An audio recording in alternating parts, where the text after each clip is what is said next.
Rebonjour à tous, nous sommes toujours sur Radio Biarritz et nous sommes maintenant en compagnie de Bertrand, le directeur du lycée Armand David. Je vais le laisser se présenter et puis il va nous faire un peu visiter, on va continuer la visite de ce lycée très charmant. On vous écoute Bertrand. Bonjour à tous, donc voilà, je suis Bertrand Gaufréau, je suis directeur du lycée Armand David et je vous invite à faire une petite visite toute sympa, à la fois des lieux et puis on va croiser forcément des familles, des jeunes, des enseignants, bref, la vie d'une vraie journée porte ouverte, tranquille, il fait beau, on est dehors, on a plutôt de la chance. Donc C'est vrai qu'on a voilà. beaucoup de chance avec le temps aujourd'hui. Ouais.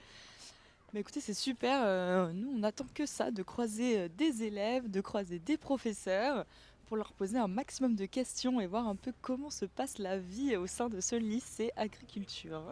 Alors c'est une vie un peu paisible, on est dans un environnement assez privilégié, il y a beaucoup de végétaux et on n'a pas l'impression justement d'être dans un lycée et c'est plutôt rassurant. Donc là on est sur un atelier avec des élèves qui sont en train de créer un jardin éphémère. Donc on a comme partenaire les pépinières Lafitte qui ont mis à disposition pas mal de végétaux. Et donc voilà, des étudiants de BTS ont dessiné un plan de jardin qui va être créé à la fin de la journée et puis qui va rester 2-3 jours juste pour montrer un petit peu les gestes professionnels et puis ce qu'on peut faire en grandeur nature. Donc c'est plutôt sympa.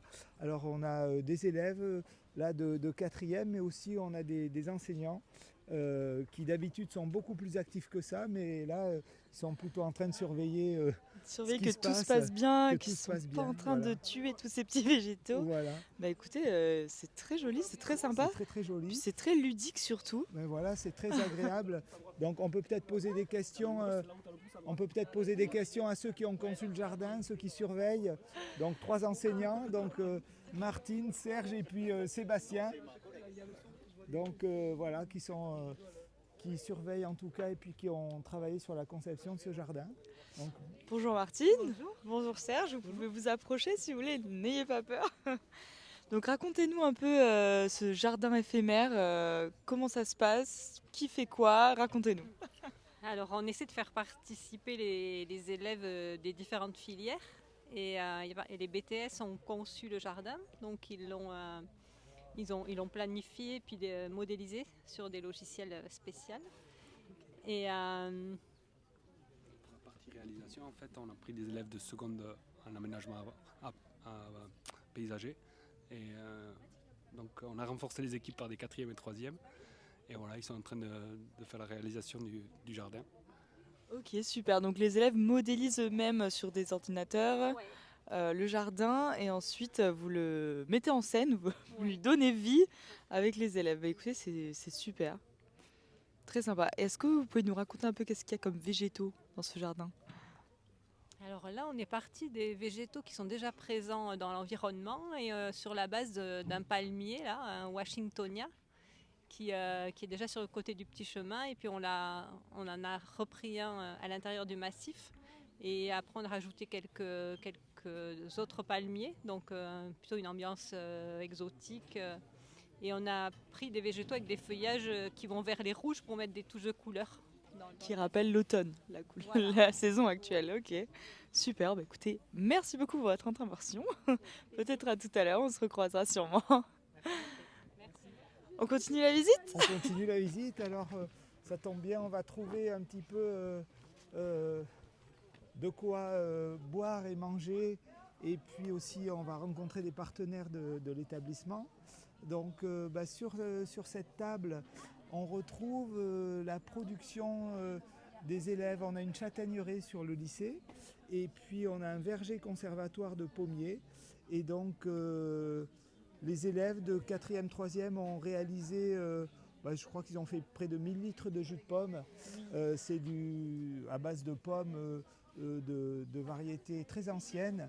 Ils ont aussi réalisé les étiquettes. On a travaillé avec un pressoir qui est sur Macaille Et puis donc de la compote de pommes avec de la verveine aussi, Avec les vergers qui sont du coup qui sont sur le sur lycée, le terrain au juste en lycée. dessus, juste en dessus. Voilà, et la châtaigneraie aussi, des châtaignes du lycée, puisqu'on a une châtaigneraie avec de très très belles châtaignes.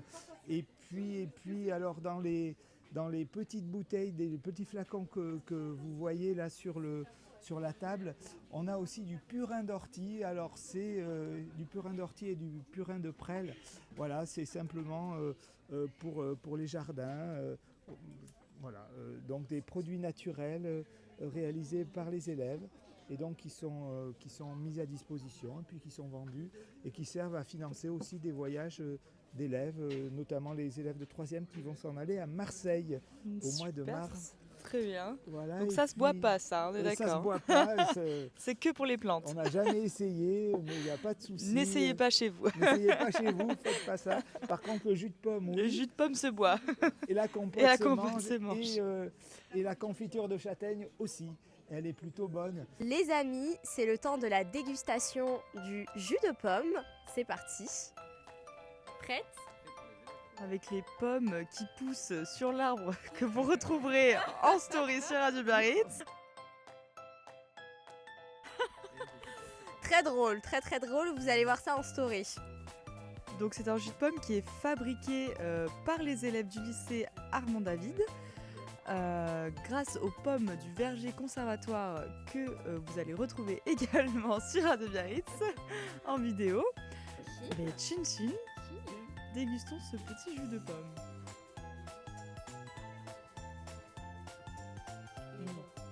C'est super bon. Et voilà, on a 2 partenaires aujourd'hui qui sont avec nous. Oui. On a voilà, l'ONF, donc l'Office national des forêts, et puis le CPIE, donc avec Philippe qui a l'habitude et qui vient souvent sur l'établissement. Donc on est ravis de les accueillir pour cette journée porte ouverte. Bonjour. Est-ce que vous avez un petit mot à dire sur Radio Biarritz? Quelque chose à dire sur le lycée, sur votre partenariat avec le lycée? Quelle est votre vision? Comment sont les élèves? Qu'est-ce que vous faites au sein du lycée? On veut savoir. Les auditeurs de Radio Biarritz veulent savoir. Alors Philippe est là souvent, c'est pour ça que c'est Voilà, lui moi, qui prend le micro. Non, ça fait quelques années qu'on travaille ensemble quand même avec avec quelques sections du lycée, mais avec lesquelles on mène de vrais projets, de vrais bons projets. Et puis on a vraiment un vrai partenariat avec le lycée. Donc comme tu l'as dit, hein, je viens souvent au lycée. J'aurais même pu ouvrir une annexe du CPIE un temps. Mais non, on mène vraiment de vrais projets. Nous, on est sur cette entrée environnement, biodiversité. Et, on amène cette petite touche particulière ou spécifique dans les formations. Et à chaque fois, on a vraiment nous, on est très satisfaits déjà du partenariat. Ouais. Et puis, on est très contents des projets qu'on mène avec le lycée. Et franchement, bon voilà, nous, on est contents d'être là aussi aujourd'hui. Ça nous donne un petit éclairage, ça permet d'expliquer ce que l'on fait. Et puis, ça permet de faire le lien aussi entre ce que l'on fait et ce que propose le lycée. Donc, voilà, nous ça fait, comme je dis, plusieurs années qu'on travaille avec le lycée. J'espère qu'on continuera encore plusieurs années. Et qu'est-ce que vous faites comme projet Alors alors, attendez, hop, j'attends que le tracteur passe. Pardon, je redis ma question.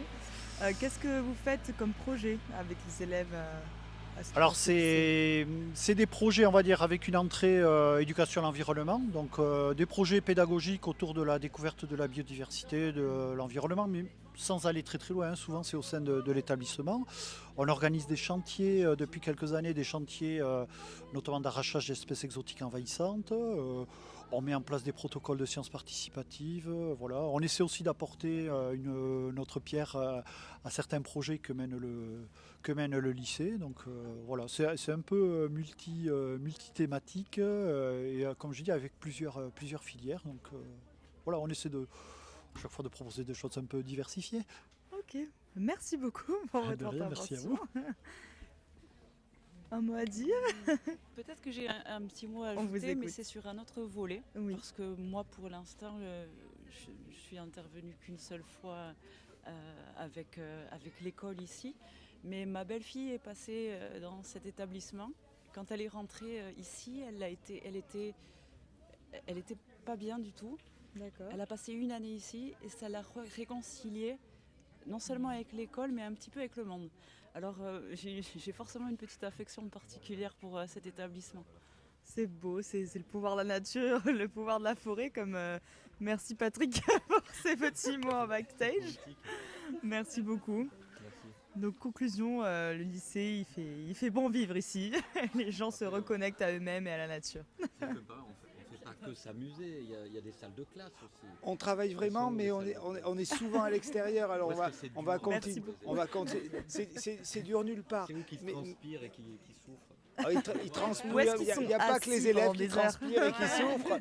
Les adultes souffrent et transpirent aussi, surtout pour non. Mais non, juste pour dire, pour être un peu plus sérieux, on a dit que le végétal soignait. Et en fait, juste pour vous expliquer un petit peu, on a un troisième partenaire qui est là, c'est Adoenia, la maison des adolescents. Il y a 3 ans, les BTS ont réalisé et conçu un jardin thérapeutique pour la maison des adolescents du pédopsychiatre Marcel Ruffo à Marseille. Donc ils ont conçu, on est allé réaliser ce jardin thérapeutique, et le jardin et le végétal, ça fait du bien. Donc c'est aussi une dimension de bien-être des élèves à laquelle on est plutôt attaché, c'est plutôt chouette. Donc on en parle beaucoup de la santé mentale, mais en fait nous on a choisi de vraiment y travailler. Et notre nouveau défi cette année, c'est un partenariat avec le centre hospitalier de la Côte Basque et puis tous les partenaires de santé publique du territoire. Et voilà, on était déjà pas mal, mais l'idée c'est d'être attentif aussi au bien-être des jeunes et des adultes. Et donc c'est important pour nous de pouvoir le partager. Et j'ai une question sur le jardin thérapeutique. Oui. À quoi ça consiste et qu'est-ce qui fait que ce jardin apporte des fruits et du bien-être pour les élèves autant que pour les professeurs? Alors le fait d'y être, de le vivre, de le construire, et c'est un outil que les élèves ont construit eux-mêmes, les étudiants l'ont construit eux-mêmes, ils l'ont réalisé eux-mêmes, ils y sont attentifs, et c'est des lieux qui sont apaisants. Dans ce lieu qui est aussi à Marseille, il y a un banc, et ce banc c'est le banc des amis. Donc quand ça va pas, on sait où s'asseoir. Donc c'est aussi c'est une dimension psychologique qui est forte, et en tout cas pour nous c'est important. C'est une dimension à laquelle on tient beaucoup.